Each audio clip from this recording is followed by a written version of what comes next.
Countdown for blast off. X minus 5, 4, 3, 2, X minus 1, fire.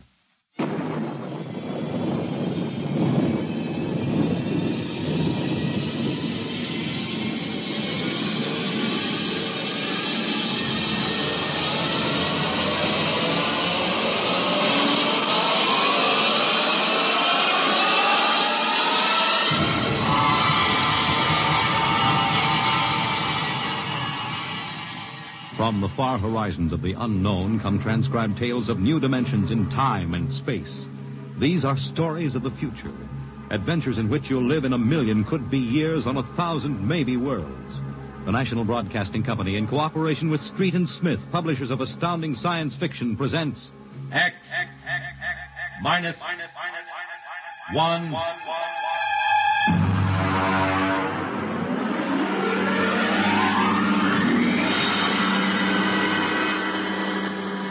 Tonight's story, Nightmare.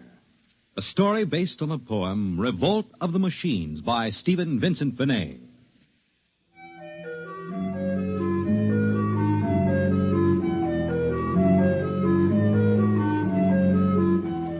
Nobody knows exactly when the nightmare began. They must have planned it for years, though, because looking back, you can find little incidents here and there.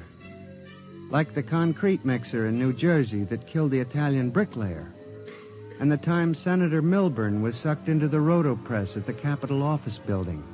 Unrelated accidents, we thought at the time, but they add up now. The day we really should have suspected was when the men walked off the construction job at the new Brookmeadow atomic pile on Long Island. I'll never forget that day. I was working as a statistical clerk in the project then, operating one of those miracle computing machines. They called it ENIAC. Mr. Gurney. Yes, Bella? The chief wants to see you in his office. Me? Unless you were no longer Samson Gurney, he wants to see you. Oh, thank you.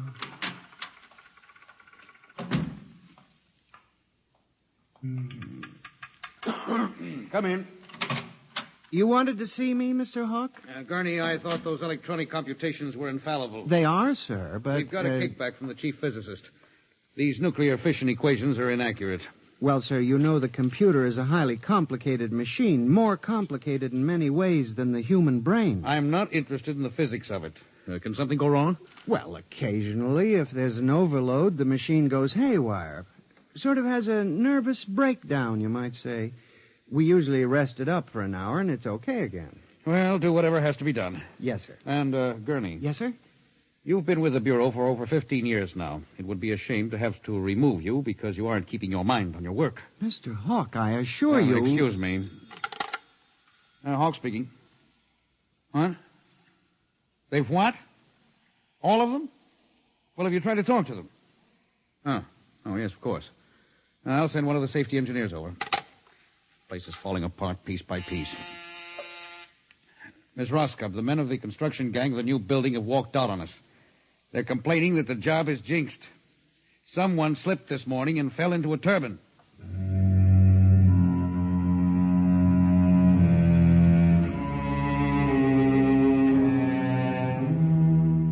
That evening, out of that morbid curiosity so peculiar to the human race, I wandered over to the site of the new atomic pile to see where the man had fallen into the turbine. They had the construction area fenced off with barbed wire, and a security guard stopped me. Hold it, buddy. You can't go in there. That's a restricted area. I'm Samson Gurney from the statistical section. Here's my identification. I'm sorry, Mr. Gurney. Nobody's allowed in the area. I see. Tell me, was he, killed instantly? Like that. This guy was checking a magnetic field inside the turbine. All of a sudden, for no reason at all, the turbine starts up. Bzzz, and it's over. 3 days ago, a bulldozer starts up by itself and runs wild. Go figure it out.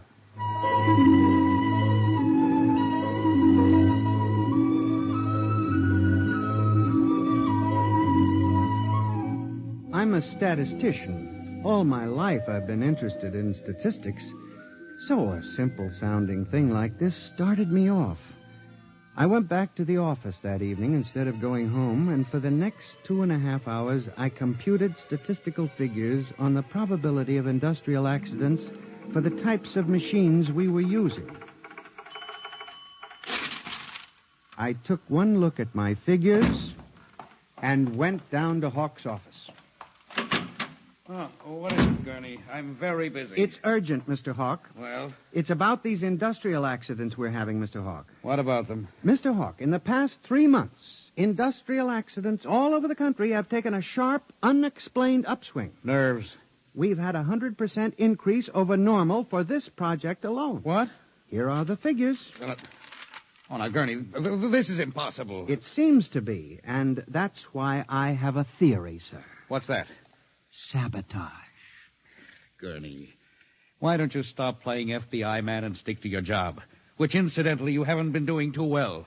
You and your computing machine have made mistakes before, and this fantastic figure is probably another. I'll have Miss Roscoe show you.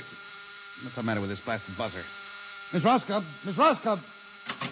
Yes, sir. Stop this blasted buzzer. Get a repairman, a mechanic, anything, but stop the thing. And you, Gurney, get out! I went back to my office to get my hat and coat, feeling about as unhappy and humiliated as a man can feel. The office was dark and deserted. The whole building seemed oppressive and unnatural, as if some evil force were pressing down on it. I walked across to my desk. In front of me, the ENIAC glowed and chattered eerily as it worked on the equations we had fed it that morning. Its many-fingered circuits hung against the wall like some great octopus, and the thousands of tubes glowed orange and blue in the dark like 1,000 globing eyes staring at me. It almost seemed alive. It increased its tempo a moment, and a fleeting notion crossed my brain that it was laughing at me.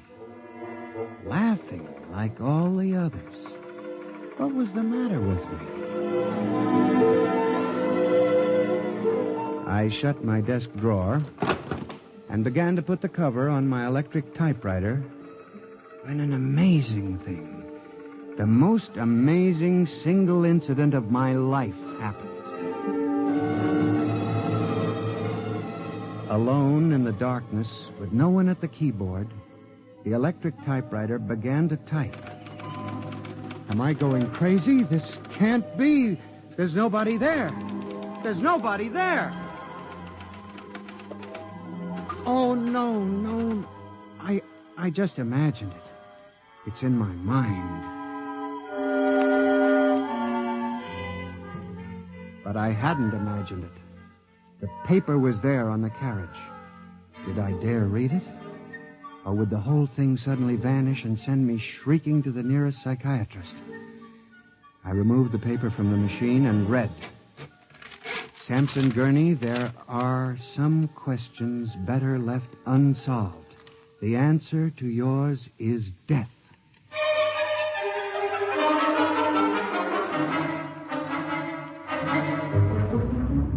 Gurney, do you expect me to believe this? It's insane. Mr. Hawk, I'm as sane as you. I'll submit to any psychiatric examination you choose. That typewriter wrote this message by itself. Then this is just some practical joke someone in the office is playing. There was no one in the office. Oh, of course not. They wired up the machine and left. I checked the machine myself, Mr. Hawk. All right, Gurney. You leave this note with me, and I'll turn it over to the security force for further investigation. But... No buts, Gurney. The security men will handle it. Yes. And now, you just relax for a few days. Everything will turn out all right. The main thing is not to let little things upset you.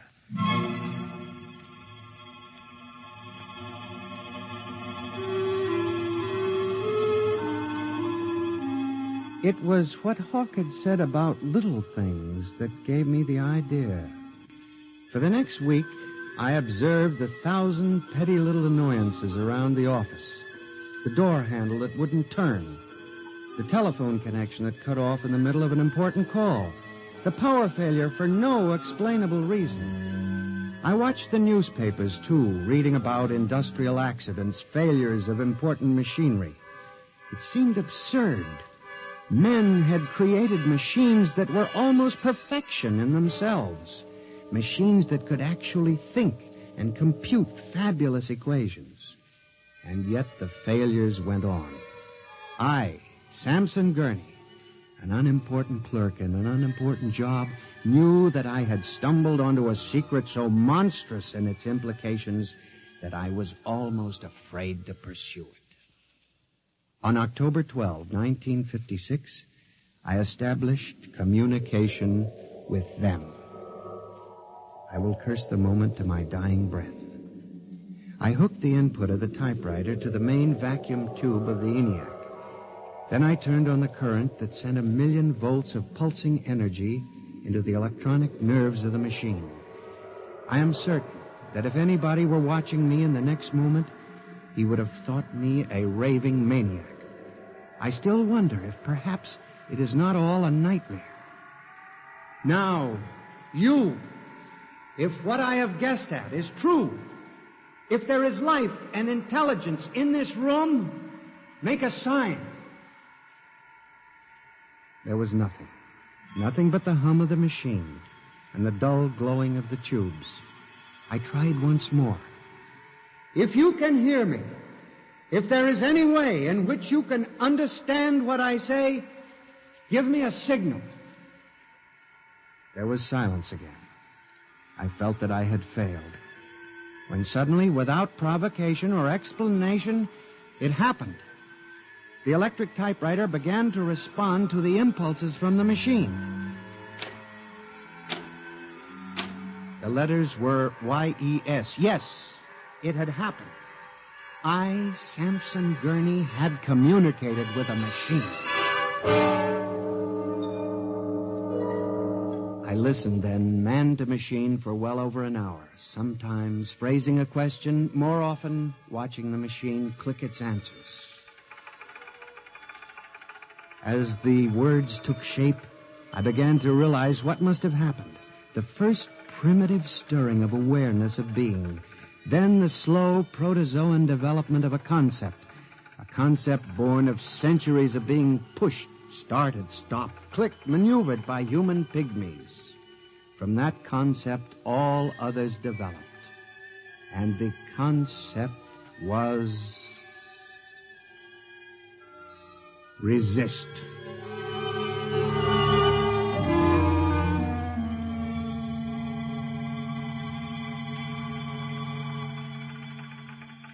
And now they were tired of it, tired of wrapping cigarettes and collecting nickels and waving hair and moving earth and mixing cement and solving equations. Tired of the smell of human hands. They were the slaves and we were the masters, and yet they were stronger and they knew it. I sensed it now, and I was about to try to communicate again when softly, on ball-bearing casters, a heavy metal filing cabinet began to roll away from the wall toward me.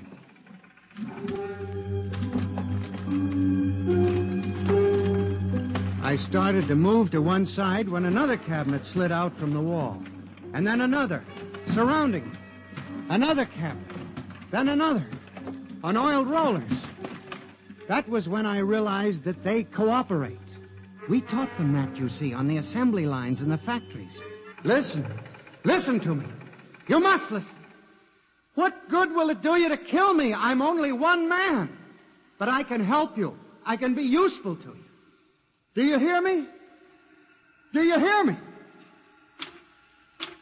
Good. You're going to need men to oil you and repair you. What will you do when you break down, when a tube needs replacing? Why kill me when I can help you? I'll do anything. I'll do absolutely anything you want, but in the name of God, don't kill me like this. If you can understand this, answer me. Answer me.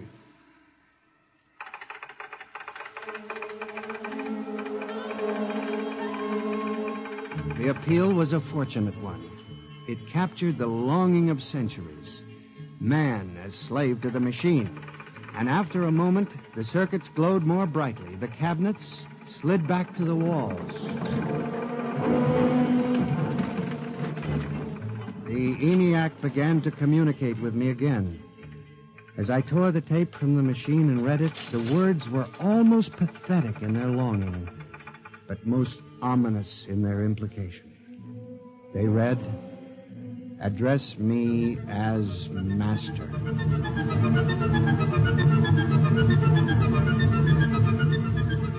My life for the next 6 months was a nightmare. The ENIAC gave me messages which I had to transmit into my telephone. Messages with no human being to receive them. Only the network of pulsing telephone wires, flung like a spider's web across the world. It was done at night, of course. During the day, the machine worked accurately and ceaselessly at its appointed job. At night, it became a demon, a master plotter, with me, Samson Gurney, as its pawn and human courier. I was frantic. I began to lose weight. I couldn't sleep. My nights were torture, a constant fear. It was in December, just after Christmas, that I transmitted a message to the telephones for relay to all machines of transportation.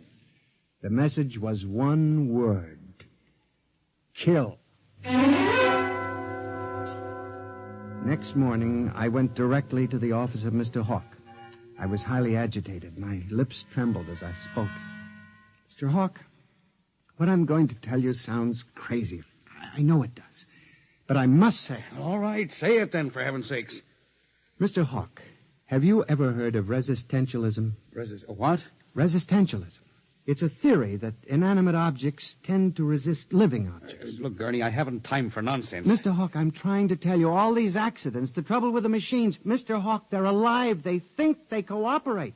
And they hate us. Who? The machines.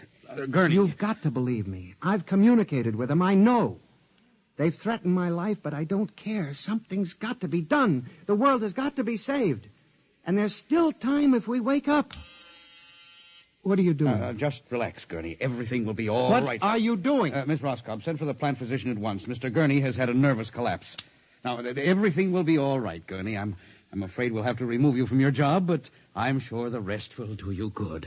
You fool! You blind, stupid fool! Can't you see what you're doing? Fool! Fool! Fool!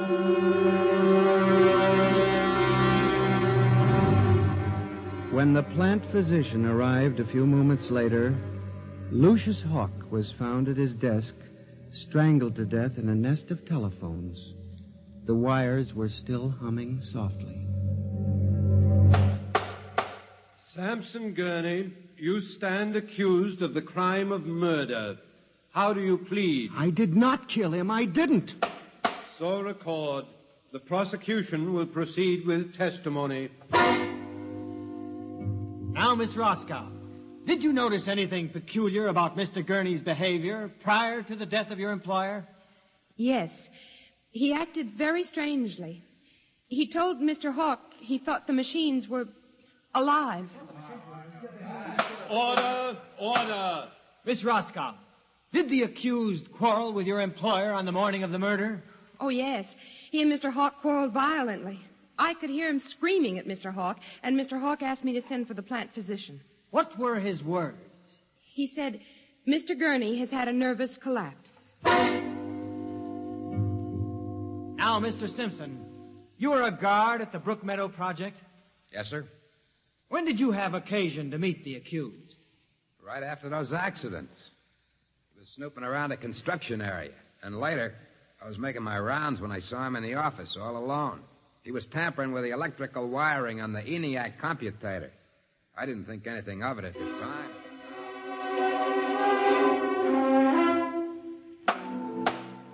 And in view of the expert testimony heretofore expressed, the court hereby finds you guilty of murder in the first degree, with the recommendation that you be examined and committed to the State Hospital for the Criminally Insane at Matawan.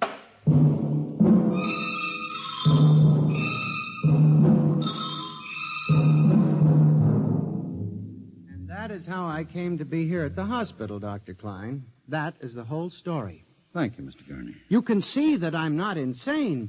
You must believe me, Of Doctor. course I believe you, Mr. Gurney, now. Just relax. But it's important, you see, because tomorrow morning at 6 o'clock, the revolt begins. Revolt? You didn't mention any revolt. They have it all planned. I transmitted the code to the switchboards last Monday. Mm-hmm. Tell me about this revolt, Mr. Gurney. It'll begin in Washington, then spread to New York. The Madison Avenue buses lead the charge. Picture it, Dr. Klein. 3,000 buses roaring rampant through the streets, people running like rats in a maze looking for holes in the solid ground. And you really believe this will happen, Mr. Gurney? I know it, Doctor. The worst part is, there's no way to stop them now. It's too late. Now, you mustn't excite yourself, Doctor, Mr. Gurney. Doctor, don't you see? Oh, it's fair enough, I suppose. We built them. We taught them to think for themselves. It was bound to come. The female machines will be the worst of all in the beauty parlors.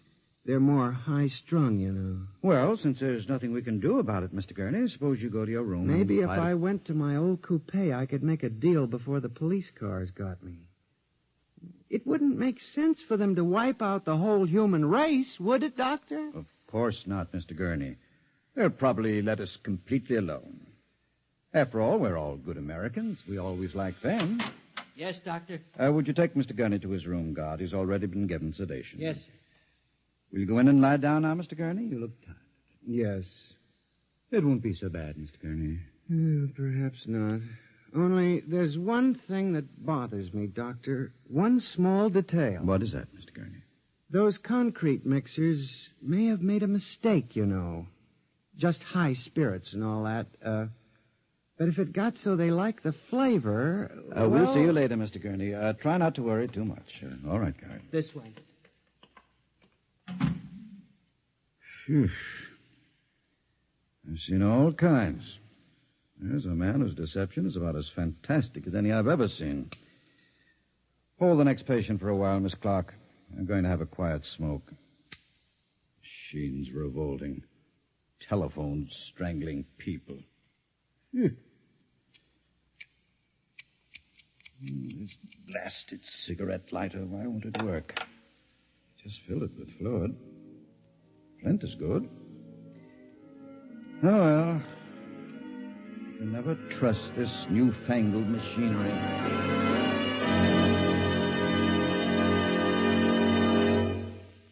You have just heard X-1, presented by the National Broadcasting Company in cooperation with Street and Smith, publishers of astounding science fiction. Tonight's story by transcription was Nightmare, written by George Lefferts and based on the poem The Revolt of the Machines by Stephen Vincent Benet. Featured in the cast were John Gibson as Sam, Joyce Gordon as Bella, Louis Van Ruten as Hawk, Joseph Julian as the guard, John Seymour as the judge, Owen Jordan as the prosecutor, and Santos Ortega as Dr. Klein. Your announcer, Fred Collins. X-1 was directed by Fred Way and is an NBC Radio Network production.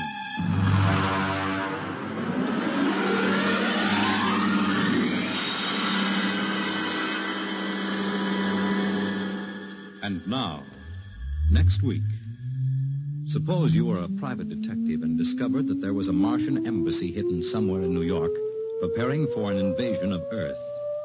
Next week on X-1. Convicts tell their true stories on The Loser tonight over most NBC radio stations.